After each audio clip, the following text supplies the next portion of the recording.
Na srácok, közben cseréltünk egy 1100 NT-vel. Lássuk ezzel milyen. De gázreakciója van. Nem rossz a gép. Jó, ott valamivel okét kell nyomni, azt hiszem ezzel, ne?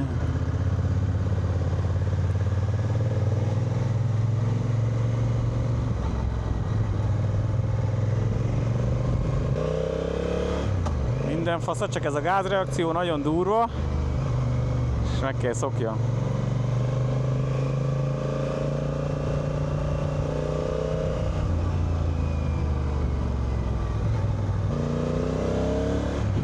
Erő az van, kényelmes, jó a pozíció is, csak ezen a gázon kéne finomítani, és lehet is, csak most nem akarok belemászni itt ezekbe a kanyarokba, a menükbe. A Honda 1100.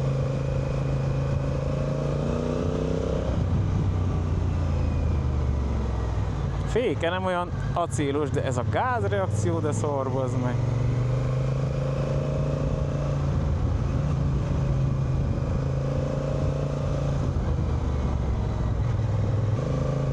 Na de, kis megszokással, beállítással szerintem nagyon komoly túramotor. Még egyszer mentem, Bertis Attila tesztelt volt egyet is azzal. Az is rendben volt. Azt hiszem pont ilyen volt talán. Jó, van gyors váltónk is.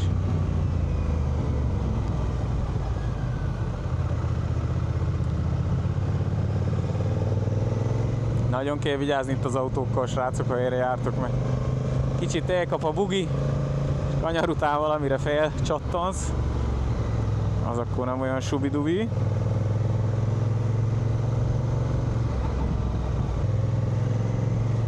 De kemény a táj.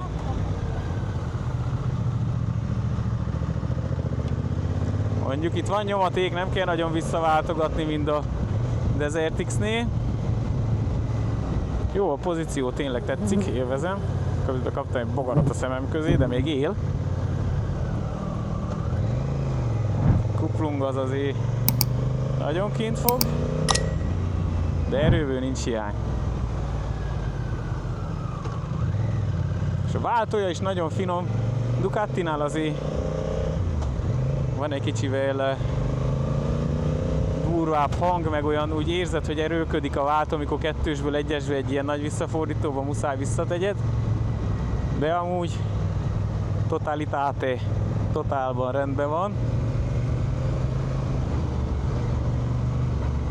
Ja, el tudnám képzelni magamnak. Csak hogy itt aztán mik vannak, s mik nem a kijelzőn, abban most ne is menjünk bele. Ez ugyanaz, mint az Africa Twin-é. Ide azt hiszem ki tudod tükrözni a telefonodat is. Az ülése az fényévekkel jobb, mint a Ducatinak. Nem más, ez túragép. De ez a hely! Azért voltam most már tényleg egy jó pár helyen a világon, de ez viszi a prímet, motorozás, meg táj, meg mindenféle szempontból azért. Plusz időjárás, meg minden, mondjuk ezen pont nem lát, de igen, 28 fok van.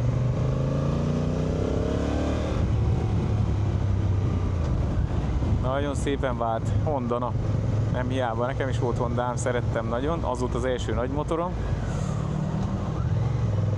Szépen, semmi erőködés, cák visszatette oda, hova kell. Nézd csak, egyes, semmi gond. És már megkezdtem szokni a gázat is.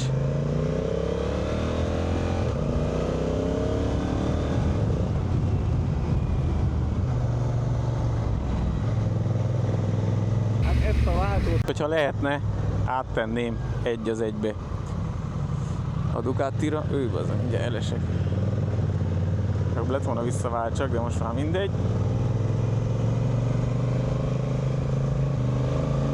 Ott van Vádli, azért ezek hajtsák a biciklit, ha már megvetted, hajtsad, azt szokták mondani. nem tudok ilyen adatokat, hogy hány lovas, meg ilyesmi, de ez se kell a szomszédba menjen lóerőkért, úgy érzem. Vega de Acusa.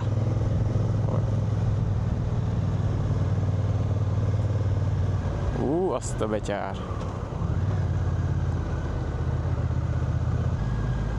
És jó nagy a fékpedál a hátsó. Hát elő nincs is fékpedál. Na, de a lényeg, hogy tényleg jó nagy, és könnyen működik az is. Ez finom gép, na. Szokták mondani, hogy nem volt Hondád, nem volt rendes motorod, de jó, ezzel most sokan tudnának biztos vitatkozni, de ez tényleg egy szép dolog. Szép motor.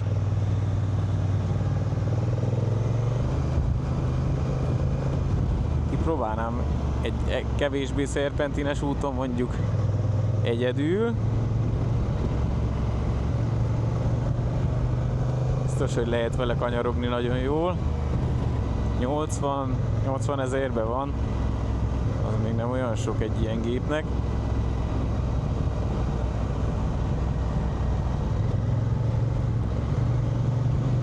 Nagyon jó kanyarodik is. Dobott be a kanyarba. Oda megy, ahova akarod. Kíváncsi vagyok, Domi mit mond a Ducatiról, neki van Ducatia, csak nem ilyen, nem Multistrada, V2 az is, és kicsit erősebb az a Verda.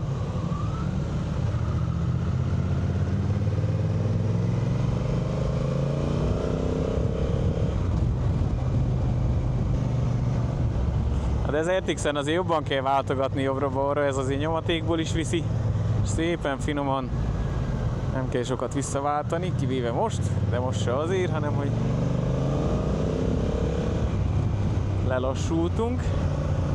Mondja Tünde, hogy eszméletlen kényelmes hátul is, de sokan kértétek, hogy így, hogyha ketten megyünk, akkor az utas is meséljen az ő élményeiről, hogy milyen maga a gép, úgyhogy most ha megállunk a kajánál, akkor megkérem Tündét, hogy mondja el az észrevételeit, a tapasztalatait ezzel a géppel kapcsolatban.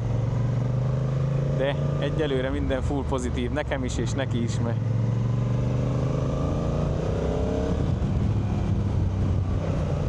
Honda az Honda.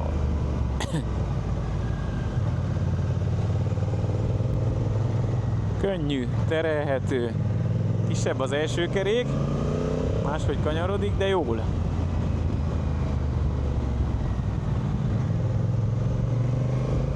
Milyen szépek ezek a fenyők. Azt se tudom, hol az index, baszod. Ja, megvan, jó?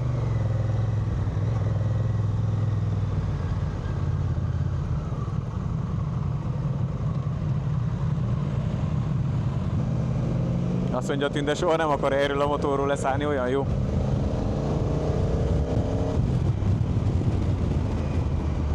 Mondjuk ült már 1800-as Harley Choppernek a hátsó, hát nem tudom, hogy ülésnek azt lehet-e nevezni azt a darab valamit, de azt mondta, hogy arra soha többet, erre pedig azt, hogy soha többet le róla. Na, itt van az NT, és most kibányászom minden a mikrofont, és Tünde leveszi a sisakját, és elmondja, hogy milyen utazni egy ilyenen. Oké, hogy keveset jöttünk, de azért valamit már tud mondani. Azonnal adom a mikrofont. Nagyon-nagyon röviden úgy tudnám összehasonlítani, mint a Qatar Airlines versus Wizz Air. Vagy még azt tudnám mondani, hogy olyan, mint kb. A plázákban azok a fotelek, amik masszíroznak, csak éppen a masszírozás hiányzik belőle. De amúgy olyan szinten kényelmes, hogy én nem is gondoltam, hogy valaha fogok olyan motoron ülni, vagy hogy lehet egyáltalán ennyire kényelmes egy ülés. Szerintem eddig ez a legkényelmesebb, amin ültem. Tökéletes helyen van a lábtartó is, a fogantyú is tökéletes helyen van, legalábbis az én 154 centimhez mérten, nem tudom, tökéletes. Szerintem ennél több nem kell egy hátsó ülésre.